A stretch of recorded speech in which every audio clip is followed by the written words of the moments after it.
you're designing for the Olympics, you're creating that magical moment for the athletes.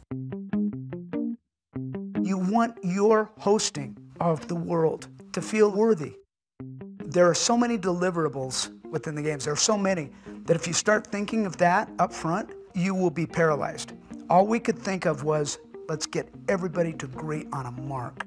Because that identity has to work on everything. It has to be stitched, televised. It has to be functional in every possible capacity. I loved Salt Lake because the patchwork of the symbol looked like an American Indian symbol. You see a snow-capped mountain, crossed skis, you see a sunset, you see a Native American symbol, and you see in reverse a snowflake. Then you have to move from the symbol itself to the texture of the games, the pageantry of the games, what we call secondary graphics.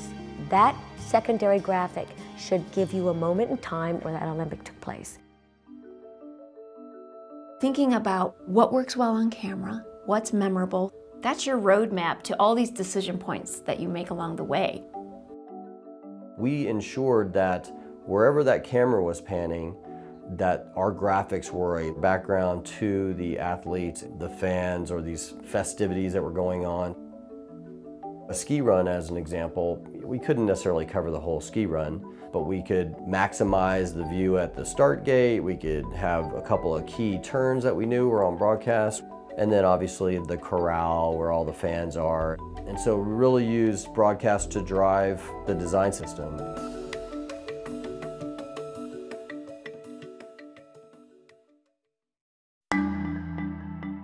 One of the things that we figured out early on is that the city looked pretty drab.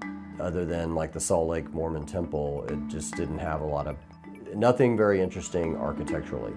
And so in these discussions, it was these kind of harebrained ideas about, well, why don't we just cover the city? So we created these iconic photographs that were representing the athletes.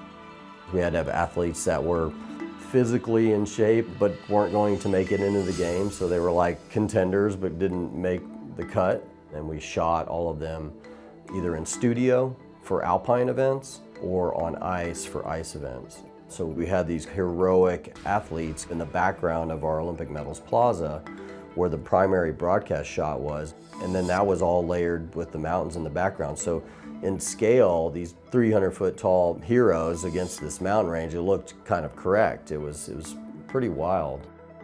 We took the Delta Center where the Utah Jazz play, and we transformed that experience to be figure skating and short track. That was a venue where, as the athletes skated onto the ice, they were surrounded by the look. Then you add all the spectators that layered on Olympic energy and Olympic look. It roared. This was just post 9/11, and there was a lot of emotions running, which made, I think, the Olympic Games even more special. It was a powerful moment. During the Olympics, you saw security with guns, everywhere. But I think every single day as the Olympics went on, the world was coming together in a much stronger way. When I started seeing people interact with the environments, the graphics, and as they were there and the athletes coming on, that's when it really hit me. We were able to create an Olympic experience that made the ordinary extraordinary.